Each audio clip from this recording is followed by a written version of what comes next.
based on the dalawang araw to put together yung 457 million. Yes, Your Honor. So hindi kayo nagtaka? Bakit cash? Bakit 457 million? At bakit dalawang araw? Your Honor, hindi po ako kasi magtataka or mag-iisip ng negative since the funding is coming from the government and the DPWH and knowing it's for the project. So, hindi po ako talaga nagtaka po. Hindi ba common sense lang na 200 million cash for the project? Paano? Meron bang nagbabayad ng cash? Ano yun? Di ba dapat cheque? Now, puntahan natin si Sims Construction, Sally. Sabi mo, ikaw ay nagwi-withdraw sa Malolos, Bulacan, Land Bank? Yes, Your Honor. Magkano wini-withdraw mo? Kasi, Your Honor, hindi na, halimbawa 457, kung ano lang po yung available that day, hati-hatiin po yun. Magkano nga yung isang transaksyon? 50 million? 10 million? 100 million? Cash. Wini-withdraw mo ng cash. Yes, Your Honor. Ano po may withdrawal po 457 457 million. Pumayag yung bank manager sa 457 million cash. Wala kayong cheque? Checking account ba yun? Cash po yun, Your Honor. Na-request ko po. Paano pumayag yung bank manager na i-release yung 457 million cash? Ano naman po, sa land bank naman po yun at, Your Honor. So, land bank, bank manager. yes po. Also, Lilibeth Lim. Hello, Highway po. Andito pala. Is she from the land bank? Malolos branch. Ma'am, can you join us? So, may arrangement ba kayo, Sally, sa bangko para pumayag sila ng may malaking transaksyon na gano'n na ilalabas? Hindi po, Please come forward, ma'am. Yun sa land bank. Your Honor, papaalam naman po ako sa kanila. Mawa na po, may withdrawal po akong ganon. So, hindi naman po agad-agad yun ibibigay. May mga araw po yun na sasabihin na kasi kinukuha pa daw po nila sa ibang... Kaya nga. Opo. Pero pangkaraniwan, yun yung pinakamalaki. 457 million isang araw. Teka po. I-recall ko lang po ulit sa... O ano ang pangkaraniwan? Tanong ko po sa abogado. 50, 70 million? Mga minsan po kasi kalahati, minsan 200. Million? Opo. Minsan po 150. Depende po sa ano po, kung ano po yung... Kay Mr. Diskaya, ganun din ba? Meron kayong account sa land bank? Yes, Your Honor, meron po. Tapos dinideposit sa inyong account sa land bank yung pondo ng DPWH? Your Honor, ano po, LDAP po. LDAP. Ibig po sabihin yung mula po sa DPWH pag binayaran kanila, papasok na po yun sa account mo. Sa land bank? Opo, nasa'yo na po yun kung gusto mong i-withdraw or panatilihin na po muna doon. So, kayo may checking account kayo o nagwi-withdraw din kayo ng cash? Pag kailangan pong bumili ng mga materyales na cash para po mas makamura, doon lang po kami nagwi-withdraw ng cash. Pero umaabot sa 100 billion din yung inyong account sa land bank? Tama ba yan? Depende po sa collection po na makukuha po Well, namin. yes or no? Umaabot ba ng billion ang accounts ninyo sa land bank dahil sa mga project ninyo? Hindi naman po kasi kadalasan po pinabibili din po ng materyales at saka pampasweldo. Pumapasok pa rin sa account ninyo. Yes po, Your Honor. So nagkakaroon ng reflection sa account ninyo yung pumapasok na billion-billion. Yes po, Your Honor. Okay, that's all I need to know. Ma'am, practice ba yan ng bangko na magre-release ng 457 million cash? Hindi ba red flag na yan na dapat nire-report? Ang gusto natin malaman dito complicit ba ang banking system natin sa ganitong klaseng corruption? Mr. Chair, apologies po that I can...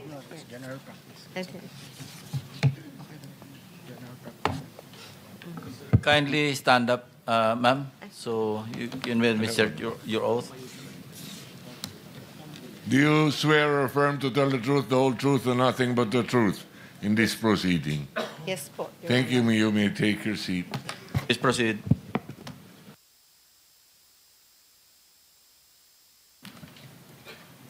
Go ahead, ma'am. Please answer the question. May I request to repeat the question if okay po? Apologies po. Yes. Mr. Chair. Ganun ba ang patakaran? You can I can answer. have 457 million pesos cash released as a bank on a single day, and wala ba, di ba red flag na yan? Di ba dapat nire-report na yan? We want to know if the banks are complicit in this the illegal transactions using government funding. You're land bank, di ba? Yes. The land bank is, once the transaction is more than 500,000, it will be automatically captured by the system and be reported as covered transaction report. And It's that's automated po once it is over 500,000. that's all you do? At first, that is what we Yeah, are that's the law, doing. but Yes. that's all you do. Wala ba kayong know your customer? Nagwi-withdraw ng 457 million, okay lang? We have- report lang na over 500,000? We have due diligence and KYC as well upon opening of the account po, Mr. Chair. So how did this happen? In particular account po, it is, according to bank secrecy, we need to request for the consent of the, if it is, of the client. Miss Sims, Miss to Sally, buy- okay lang siyang magpaliwanag? Under the bank? Your Honor, paalam lang po ako sa attorney ko. Oh. Waiver of your rights to under the bank secrecy law. Yes, Your Honor.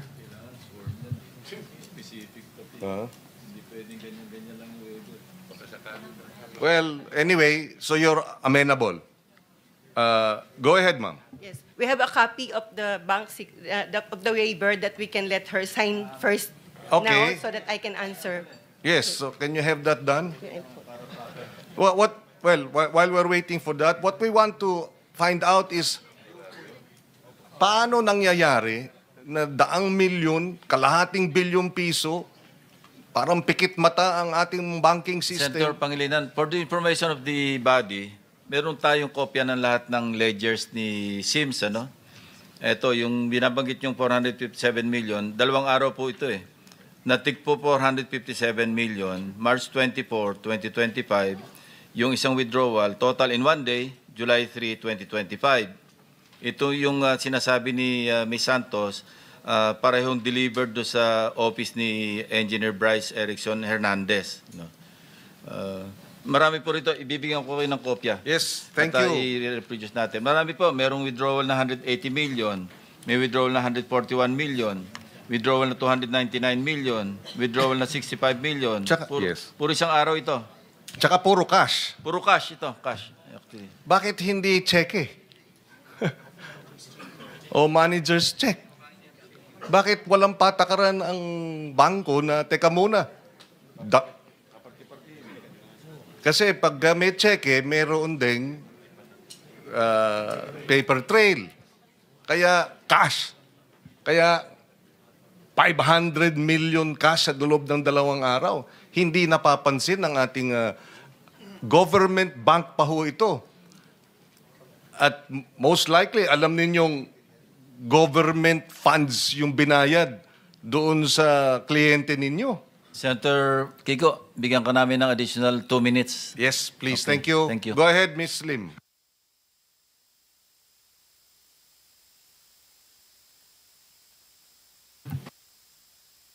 Mr. Chair, since we already have the signed consent of Ma'am Sally Santos, can I explain the process flow? Because before it came through her account, will it be all right po? Okay. The process is, since Ma'am Sally Santos is recognized by the DPWH as their contractor and listed in their list of creditors, then the process flow is the funds. Okay, although everyone knew that it came from the notice of cash allocation from the Department of Budget and Management, then it goes to Land Bank to the DPWH central office account.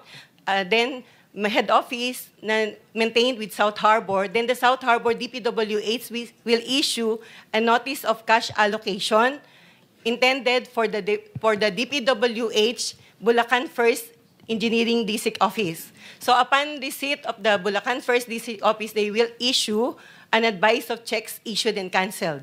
So that advice of checks issued and canceled coming from them with the regulation of the Bureau of Treasury for the 24 hours period before they can withdraw it or before they can credit it to the respective accounts of the contractors. So after the 24 hours, the following day, they will issue the list of due and demandable accounts payable, advice to debit accounts, that is the LDDAP ADA. They will send us that ADA, and then Land Bank will process it through the financial system. Then upon uploading, it will automatically credited to the different accounts, a passbook account of the different contractors. So once we receive that different accounts, that it will credit the account of intended for Ma'am Sally Santos. And that amount that she withdraw is not necessarily a one-time credit.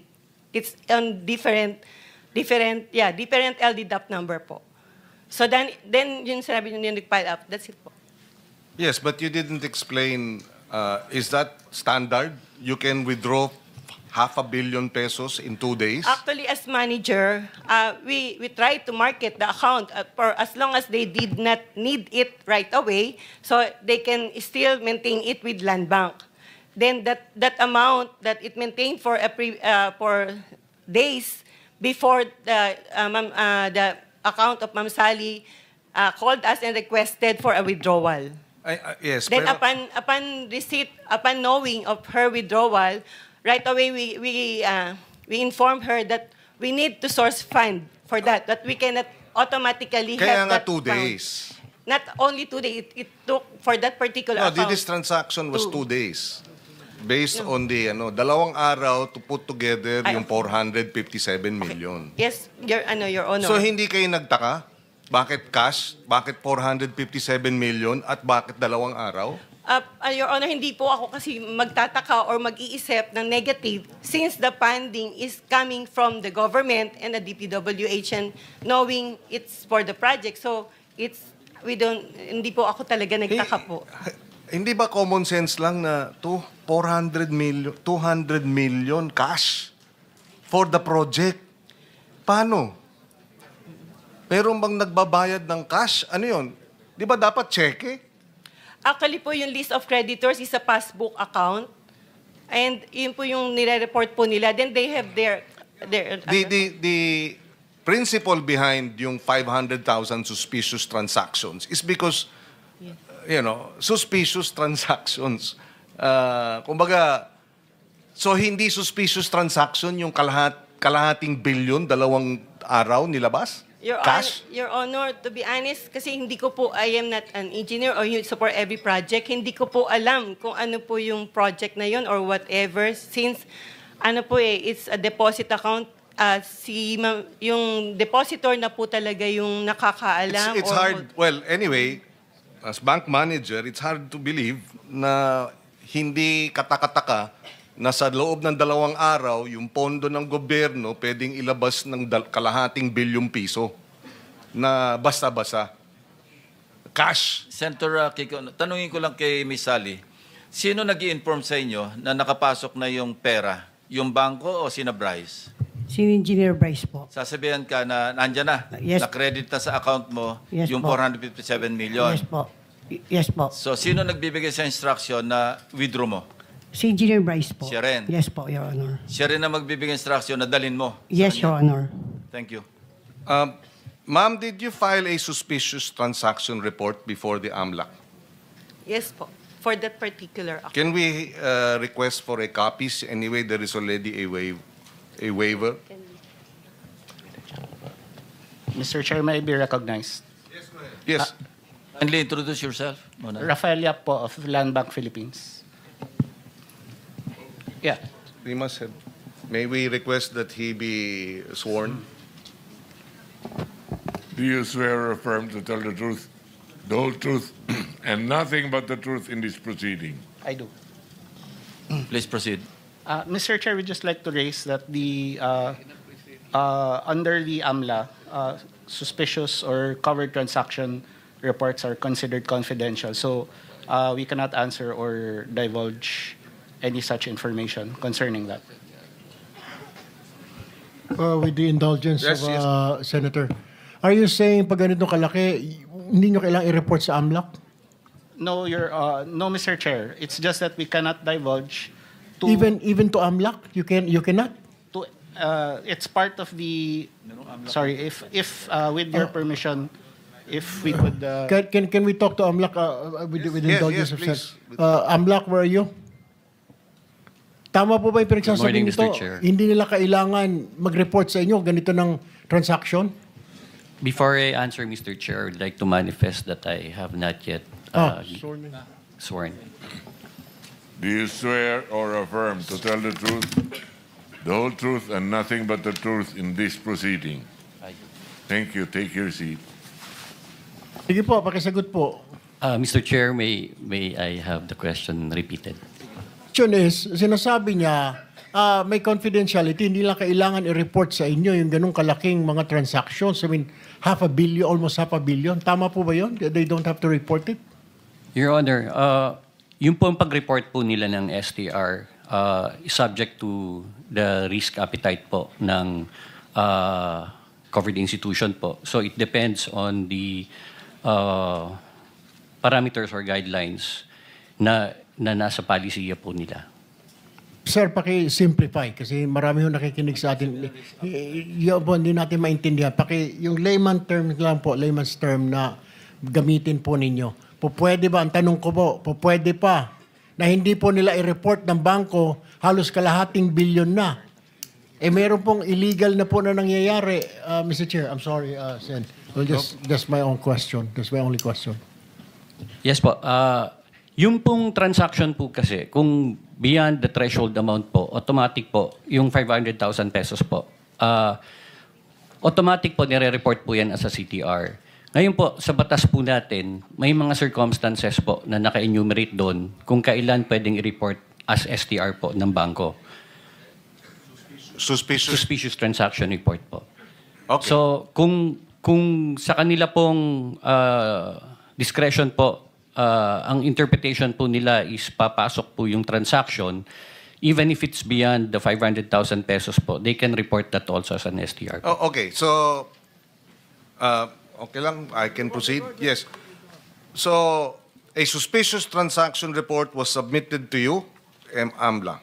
Of course, that suspicious transaction report now, they're saying, is they cannot divulge the contents of that report, right? Because the law says so. Tama ba, Mr. AMLA? Mr. Chair, for us to be able to answer it specifically, may we ask for an executive session here? Okay, we will do that later. But anyway, because nga it's confidential. Now, my question Senator is... Kiko, you have 24 seconds. Yes. Aren't you buried with all these reports that you're not able to act on it? Assuming meron kayong basis to act, what do you do? 500 million, 2 days from a contractor, withdrew cash, galing sa DPWH, anong gagawin nyo? Wala. Ito po, usually, pag trigger for investigation po, we are able to conduct a backtracking of the transactions, Your Honor. Yes, but and then what? If it is related to an investigation of an unlawful activity, Your Honor, we make use of it as part of our case build-up. But you can't freeze it there and then. Hindi po, Mr. Chair. Chair, isang Thank you, interjection Senator, lang, Chair, Kiko. kung isa lang. So Yes. kulang ang batas. You're saying kulang ang ngipin ng anti-money laundering law in this regard? Just the last question. Because kung ganon, ayusin natin yung anti-money laundering law. Pagka may ganyang mga sitwasyon, dapat proactive yung bangko. Sila mismo tatawag sa inyo, hindi lang magpa-file ng report. May problema po rito, kayo na po ang gumawa ng aksyon. Di ba? If you are given that opportunity, would you avail of it, given that the law provides for that? Of course you would, right? Ma'am, DB, You may answer. Thank you very much, Senator Kiko. Your Honor, at Landmark, we have the authority, the department who's handling that particular transaction po. kulang Thank you. ang batas. Thank you, Senator Pangilinan. Senator Erwin, but there's an interjection from Senator Marcoleta. Salamat, Mr. Chair. Nalito lang po kasi ako dahil nga tama naman po yung tinatanong ni Senator Kiko. Mahigit pong halos kalahating bilyon, wala pong plug. Kasi po, Mr. Chair, ako po ay nagbebenta noon ng lettuce. So, sabi kasi nung bibili sa akin, pinakamadali mag-deposit, mag-ano ka na lang ng account sa bank para deposit ko na. Sabi ko, kukunti naman yan. Para madali po, sabi niya. Hindi, sinubukan ko pong mag-deposit sa Metrobank na malapit sa amin. Siyempre po, yung parang marginal deposit, mga 10,000 pesos lang naman. Nireject po ako ng bangko sapagkat congressman po ako. Noon po ito. Meron po kayong acronym na 3-letter word, parang potential. PEP, Politically Exposed Persons. Ayan, ganun. Bakit po 10,000 lang pong ino-open kong account? Dahil congressman ako, kinakailangan po akong imbestigahan. Ito po, halos kalating bilyon, hindi ko po maintindihan. Nasabi ko lang po, Mr. Chair. Salamat po. Thank you, Senator Erwin, and then we'll go on break. No? We'll come back at 2 p.m.